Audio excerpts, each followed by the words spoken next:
All right, hello, and welcome to a special podcast edition of apologetics.com. I am Sam Welbaum, who will be conducting this interview. We're here at the Imagining the Good Life, Apologetics and Human Flourishing Conference here at California Baptist University that we're putting on with California Baptist University and Golden Gate Baptist Theological Seminary. I'm sitting here right now with our plenary speaker, Dr. James K. A. Smith, who is a professor of philosophy at Calvin College.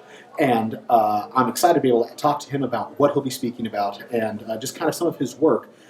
So for those of you who are unable to come to the conference, this is just kind of a bit of a peek at what you guys missed and hopefully some takeaway from you as well. So Dr. Smith, thank you for joining me. It's great to be here. All right, wonderful. How was your trip out?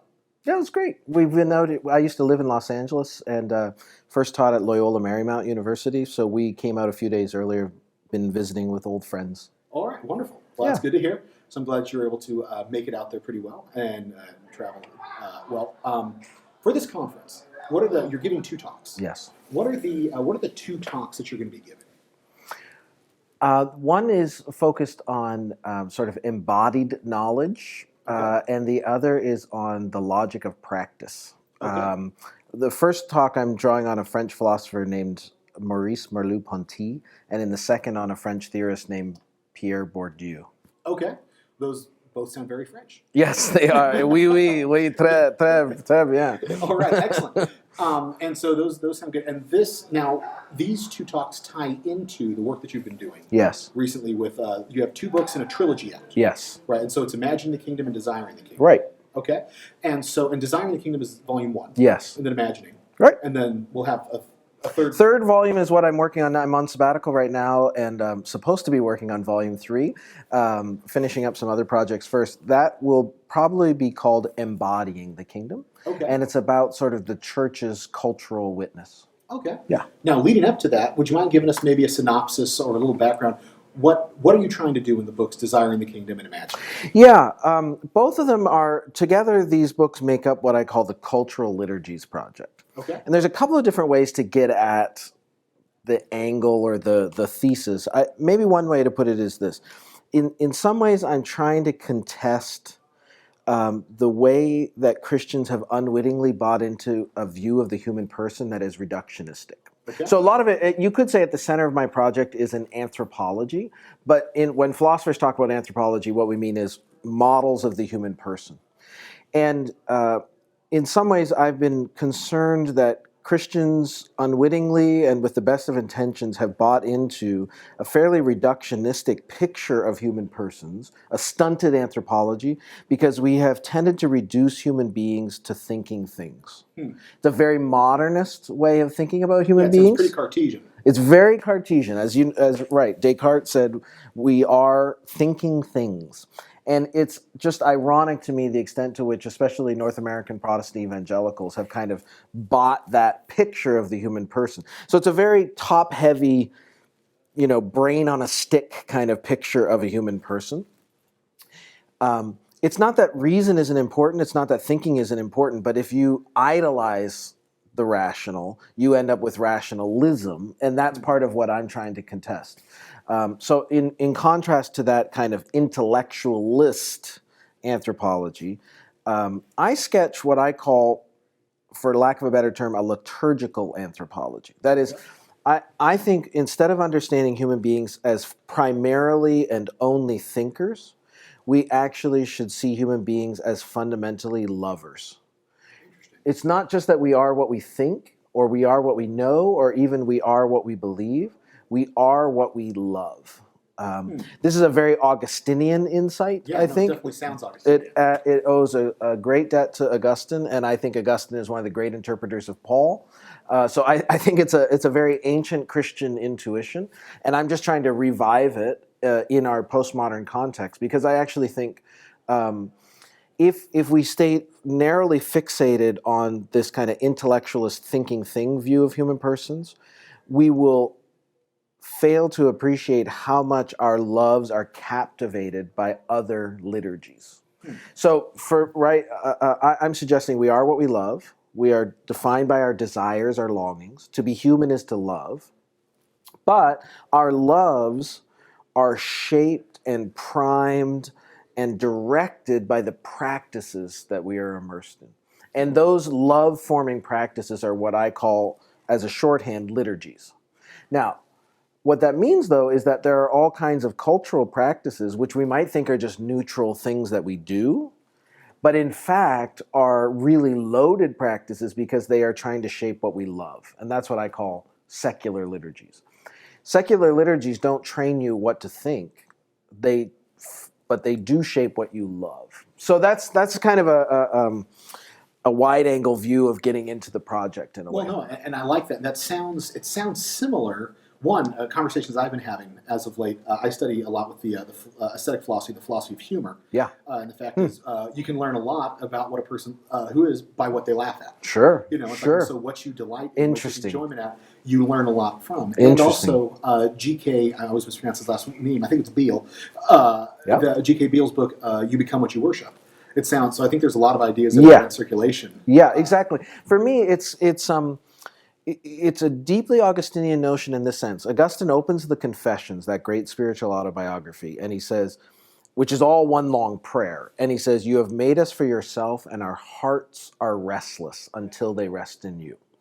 And I think it's that dynamic, the biblical picture that the center and seat of the human person is the heart, and the heart is where our loves are situated. But then in the City of God, Augustine also emphasizes that our loves are bound up with worship. You are what you love, and you love what you worship.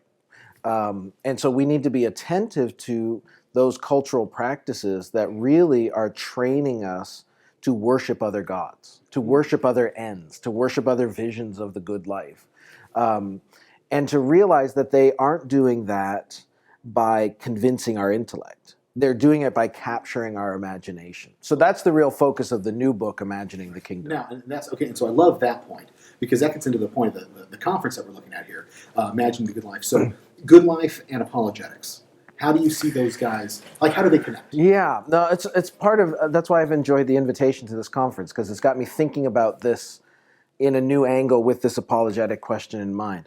What I would say is, I think a really effective postmodern apologetic, that is one that's going to reach kind of our secular age, is going to have to be one that realizes that what people pursue, what they're after, what they're about, what their projects are not logical, deductive conclusions that they've reached.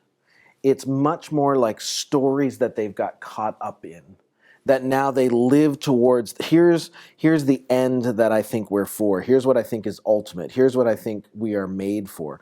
And that's more like a story that's gotten into their bones than an idea that has convinced their intellect. So I think a really effective Christian apologetic needs to kind of recognize the central role of the imagination, that the imagination is this kind of gut level know-how that we have that's shaped and trained and primed in very, very different directions.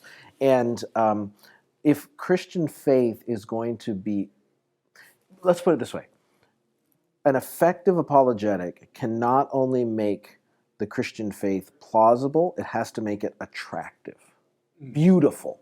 It has to be a story that has a kind of attractive power about it that makes people want to live into that story. And as one that is sort of the story that they've been looking for their whole lives and that no other practice has made sense of for them. Sure. And that leads me to two questions I want to ask, and I think they're going to dovetail from each other, so I'm trying to decide which is the best one I want to ask. Maybe I'll ask the tougher one first, because I like blindsiding people. Great. Because that's a great way to earn a reputation. Yes.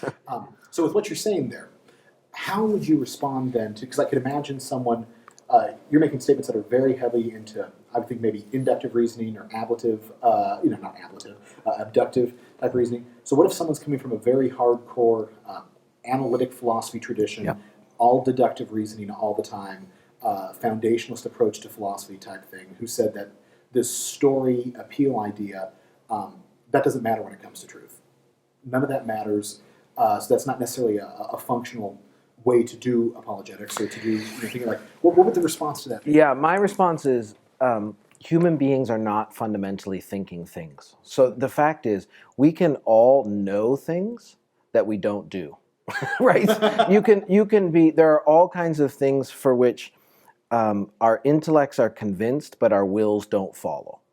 This is why this weekend I'm going to celebrate, just with some hints, but I think Blaise Pascal is the great model for what apologetics should look like today, where he says actually, okay, reason and deductive logic can get you so much, but at the end of the day, that's probably not enough to actually move you. We can't just convince people, we have to move people. So, by the way, I also think people who are atheists and naturalists and who have such strong objections to Christianity and can lay out all the arguments against Christianity, they are not going to be brought to Christ by proofs. Right. They're not going to be, it's going to be some deeply existential, imaginative kind of gut level tug that is going to get a hold of them. And again, I think that rational demonstration of the Christian faith is actually an exercise that is good for Christians. That is, I think it's helpful for us to have a sense of the plausibility and rationality and warrant that the Christian faith has. I don't have very much confidence that it has effect on non-Christians, except maybe it says, hey, Christians aren't stupid. But I think that what really moves people is Jesus. It's the stories and picture of what kind of life does Jesus live, and what would it mean to be somebody who lives in a story where you follow him. And to me, that's appealing to people's imaginations more than their intellects. No, and I think there's a long tradition of that in the Christian church. I think that's what C.S. Lewis was doing more in Mere Christianity and Absolutely. Narnia, Absolutely. Deductive. Yes. And I think that's more powerful. Yeah. I think that's why he's The problem is the thing that we don't like about it is it's not formulaic. That is, you can't, here's the 7 steps, or here's the 4 premises that yields this conclusion, and now you've got it all taken care of. It's much more, I actually think it takes a lot more trust in the work of the Spirit to say, okay, here's what we're going to do to be faithful in presenting this story. But it's really the Spirit's work of conviction. In some ways, I think the great apologist of the 20th century was Flannery O'Connor. Right. Like that kind of, to paint worlds where faith is significant and gives meaning is, I think, what our contemporary world needs in an apologetic. That's interesting. Yeah, to say that, because I've had some interesting discussions, if I can pontificate for a little, on just different movies and Sure. as they present things. And there was a movie a few years back with Ricky Gervais called The Invention of Lying, and was meant kind of as a way to mock Christianity, because he lies and he develops this God idea. But in the movie, it's not until he starts lying that meaning, faith, love, purpose, any of those attractive things you're talking about come in. And in that way, I've seen the movie very much as kind of a accidental apologetic. Sure, interesting. Yeah, backhanded apologetic. Yeah, because when I was trying to mock it, it's doing that thing that you're saying. Sure. About the appeal. Yeah, absolutely. So to that effect, the other question I wanted to ask, when I was doing my MA in apologetics, I was working on a class on the emerging church and postmodern philosophy. And at the time, I was very against postmodernism. Postmodernism was awful. I thought Wittgenstein was the devil. I've since changed my mind. I like the later Wittgenstein. Yes, me too. The early one, I might like him if I could understand him. Yeah, right. But your book, Who's Afraid, and you have great titles for your book. The Devil Reads Derrida. Yeah, right. But Who's Afraid of Postmodernism? Yeah. Taking Derrida, Lyotard, and Foucault to church. Yeah. Very formative for me. Challenged my presuppositions and made me much more open to the import of postmodernism and the good that postmodernism does over against modernism. And it's one of the things that in the apologetic world, there is a lot of modernism. There's a lot of modernism disguised as classicalism when it comes to thinking. And so that's a very good way of putting it, by the way. Oh, thank you. Like there's a lot of that. There are schools, thinkers, apologists that you can think through and name who would all kind of take umbrage with the idea that postmodernism has anything but destructive power. Right. You obviously, if you want to take Lyotard, Foucault, and Derrida to church, would disagree with that. And I just wonder maybe you could talk for a little bit about maybe that book, the impetus behind it, just how you see postmodernism and apologetics kind of interlaying, just go and run. Yeah, no, you could almost get a hint of it from things we've already talked about. In some ways, I think that the church uncritically and too quickly kind of got into bed with the Enlightenment. and bought into a very narrow picture of rationality. It's not that rationality is a bad thing, but if you have such a reductionistic picture of what counts as rationality, and then you get this thinking thingism that sort of grows out of it. So to me, postmodernism, it's not a monolithic phenomenon. It's not a school of thought or something, but there's kind of a stream and current, and at least postmodernism is a critique of that kind of modern Enlightenment picture of stunted rationality. And insofar as postmodernism is a critique of that modernism, and if that modernism was actually not very healthy from a biblical perspective, then in a strange way, postmodernists can be allies of a truly Christian Renaissance that calls into question our own uncritical buying into Enlightenment presuppositions. So, yeah, to me, postmodernism, I'm not uncritical of Derrida, Foucault, and Lyotard, but I just actually think that in some ways they kind of woke me up to our complicity with modernity and what was problematic about that. I don't think that they give us necessarily the answers then what to do afterwards, but what they do is by calling into question those sort of fundamental assumptions of modernity, they actually also open the space to look back to ancient and medieval wisdom in the Christian tradition. So the funny thing is, for me, there's two ways that a Christian engagement with postmodernism can go.